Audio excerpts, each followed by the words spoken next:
Hello, friends of the Berkson family. Here's your next level, doing a little montage of all the Manor moments we've had so far. See if we can get all caught up in any videos you missed in the story about how the family goes. We'll start from the beginning. Enjoy.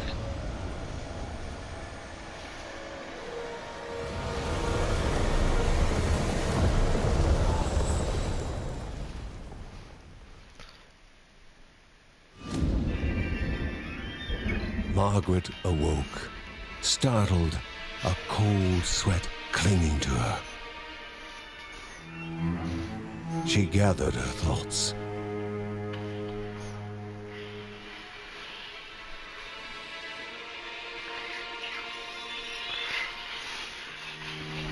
Aged wood creaked, echoing through the quiet rooms.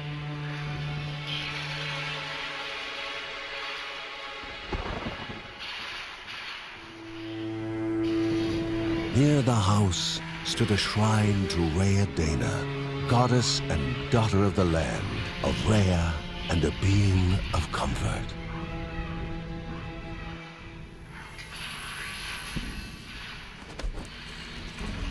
Margaret sought answers. But the goddess did not speak. There was only the faint whisper of something dark, something hungry.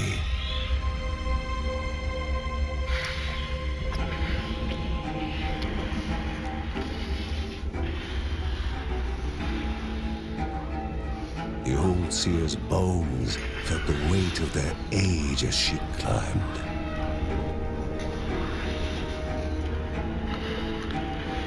The only thought on her mind, has it begun again?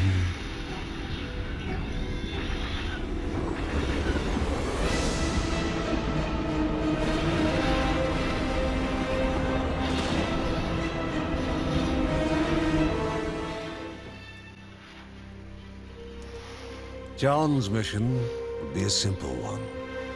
He was to investigate Rhea's greatest shrine. His mother presented him with a fresh divinity shard.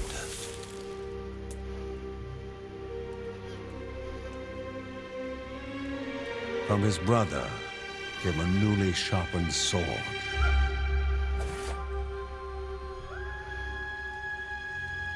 His wife gave him a kiss, and his daughter's hugs were full of reason to return home safe.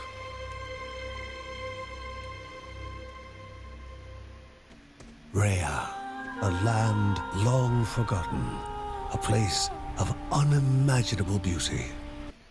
Remaining calm and collected, the shock of his heart-skipping beats was concealed in expert fashion.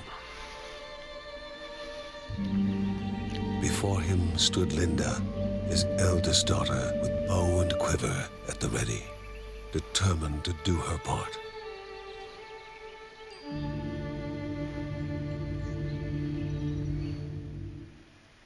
The ancient tree had been cut down.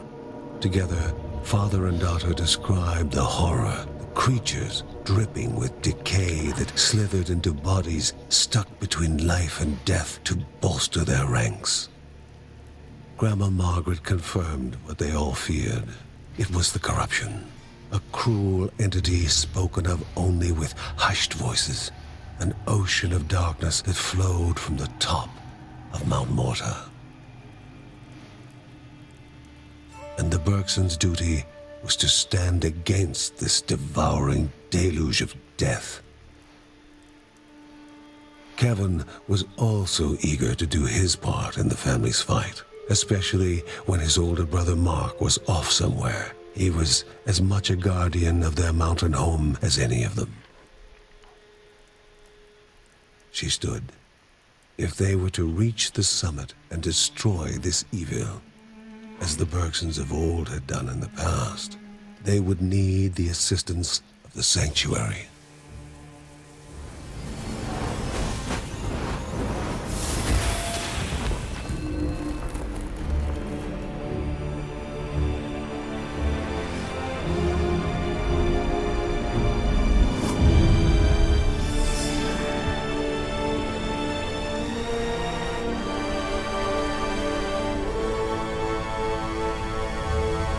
given to the Bergsons by Rhea herself. The sanctuary was a gateway to the mysterious lands around the mountain.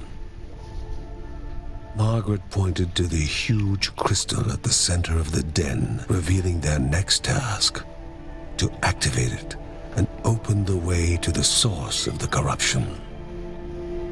And once Rhea's 3 spirits are gathered on the grounds, the only gate to the top of Mount Morta will open in this chamber. By himself, or with the assistance of those who loved him, John needed to gather the 3 spirits from their lands. Without them, he would not be able to stem the flow of the corruption.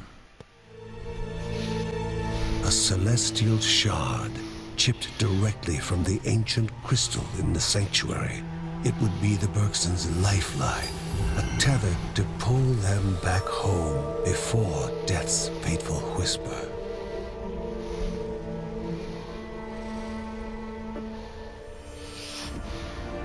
They gasped for air as the celestial shard brought them back, a sensation no hero could become accustomed to.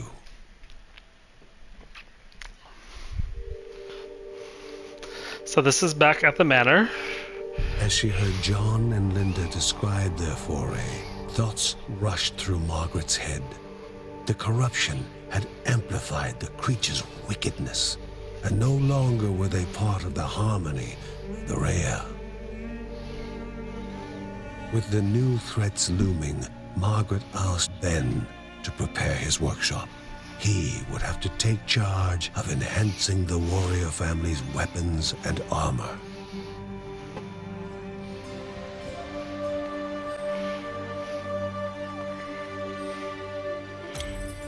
When light faded from the sky and most were fast asleep, Mary would write about her family, immortalizing them for future generations. Ready to push X. Where it was coming from. Her ancestors had spoken of such corruption flooding down the mountain, but Grandma Margaret wanted to know what it was and what needed to be done to destroy it. Got a little cutscene with the brother. Kevin's need to help all began when his elder brother Mark left the house.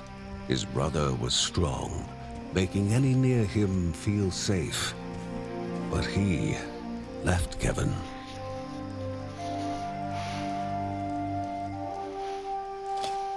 Though Uncle Ben knew what his nephew needed, a focal point for his aspirations.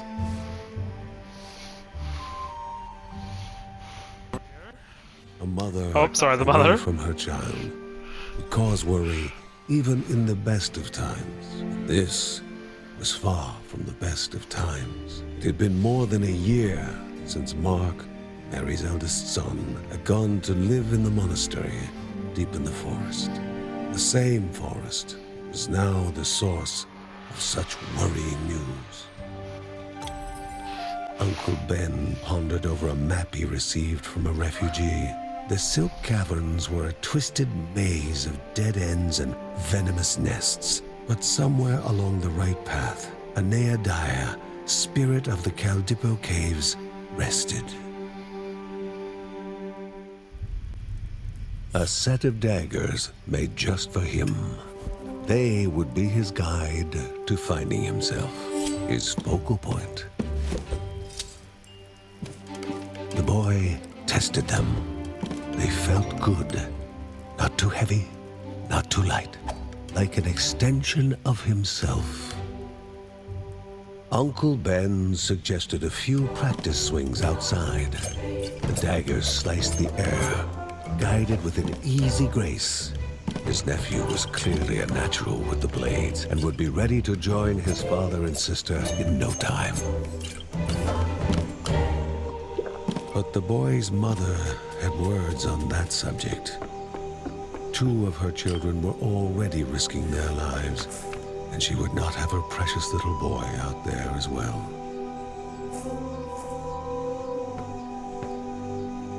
Regretfully, he took the daggers away. Who was he to argue with a mother when it involved her child?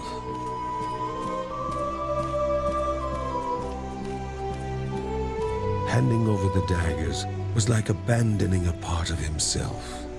He was meant for them, meant to be out there fighting for what was right. He just needed to convince them. Lucy could spend hours with paper and pencil, giving life to objects she witnessed in the clouds, drowning herself in her own world, a place empty of life's trials and tribulations. Away from Grandma Margaret, was always insisting that she continue to practice her other specialty.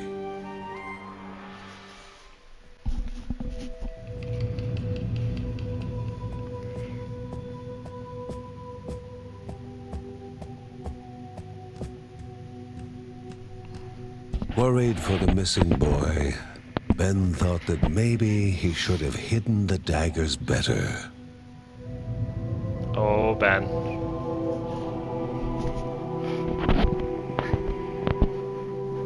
Margaret, in her wisdom, knew that nothing would have remained hidden from Kevin forever.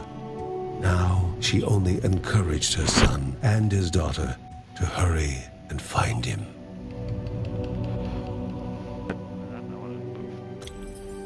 On calm days such as these, Mary enjoyed venturing into the nearby grove. The woodland creatures came out to lend her company. The smallest ate from her basket while she took in the serenity of it all.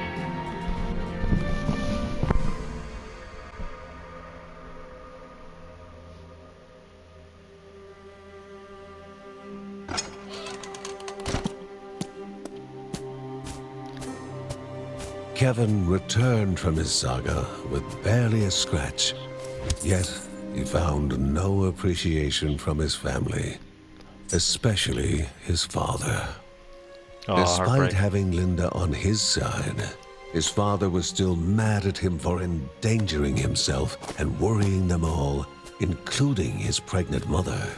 His favorite line, asking how he could be so inconsiderate. He wondered whether Uncle Ben would understand his bravery and initiative better. With his heroic act unrecognized, the young boy waited, frustrated, expecting more punishment. What Kevin had not expected was his parents' reaction. Heartened by his courage, his father was going to teach him the ways of battle, and his mother was far from the frail and always worried housewife she had seemed. A Berkson through and through, she gave him her blessing and asked only that he temper his courage with caution. Oh, it's the puppy. Although in the safety of the Bergsons' house, the young cub was not yet free from danger. Exhaustion racked the animal's body, its chest heaving for even the smallest of breaths. The family believed several plants found deep in the nearby caves, combined together, could serve to remedy the situation.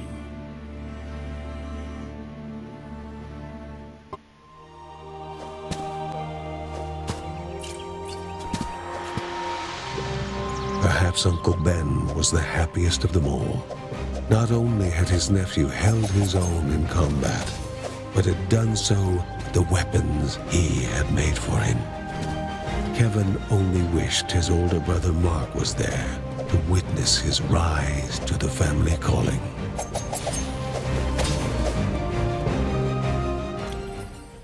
Nothing could quite match the calm that Linda felt when playing her violin. Its sublime sound, the perfect counter to the nerve-wracking uncertainty and chaos. Defeated, the Spider King had been removed from the path leading to the halls of Aneadiah, although the pestering of greedy goblins might still prove dangerous along the way. Uncle Ben was pointing out possible routes forward, speaking of the troubles pilgrims had run into in the lost trenches.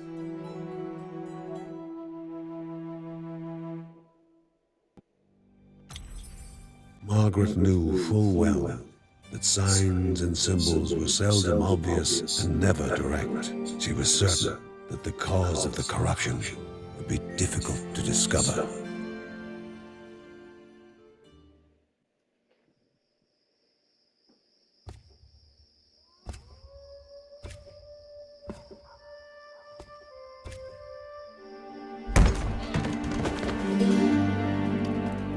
While painful for a mother to see her son in sickness was still better than missing him for so long, Mary knew that she would make caring for Mark her mission.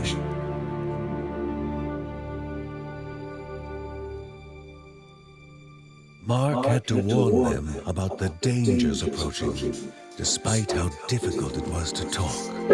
He started naming the villages that were evacuated, or worse, taken over by the corruption, but soon succumbed to fatigue and fell asleep. Mary recalled hearing of an herbalist in Caldipo Caves that would have the yarrow at hand needed to treat Morta. The Bergsons would once again need to brave the treacherous caves in search of the herbalist. Old tales and amusing stories. The Bergsons well knew that even in the darkest of hours, they would lighten a heavy heart. And furthermore, maybe those heroes of old could teach something of their ways to the heroes of now, while they listened to the trove of Grandma Margaret's stories.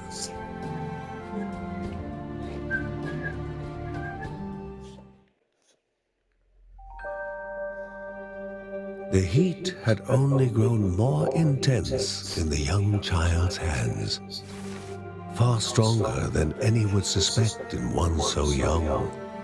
Her training could no longer be just a pastime, for fire was a dangerous friend.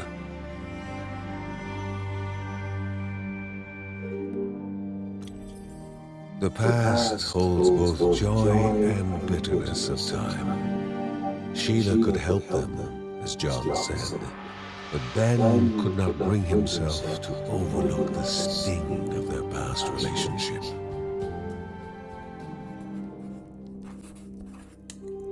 I need your help, Sheila.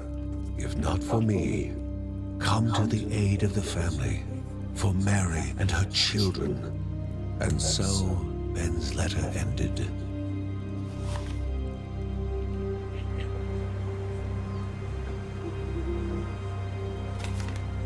His doubts showing, he contemplated his relationship with the warrior, the emotional and single-minded Sheila. Why had they ended? The question still unanswered.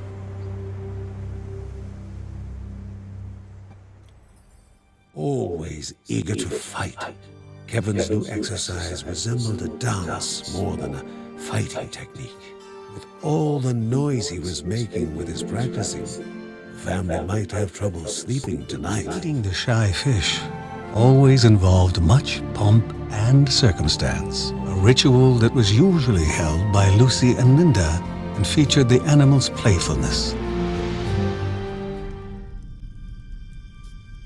Mark was out of the woods now, his fever gone. He was almost up and about. "Welcome back, brother," said Kevin.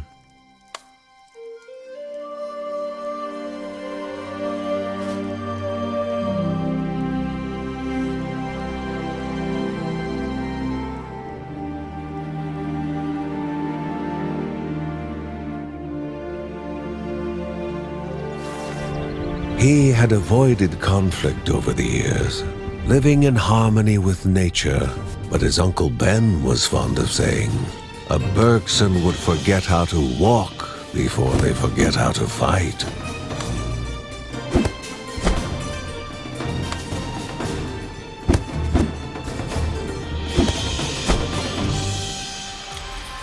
Ashmal the cat, when he deigned to make an appearance, was the perfect playmate for Linda and Kevin. They explain what they had witnessed. From saving brothers to playing with cats, the manor is definitely a busy household for the Bergsons. also say thank you for joining me on the little montage. Take it easy. Until next time, stay safe, and I'll see you on the mountain. Goodbye, everyone.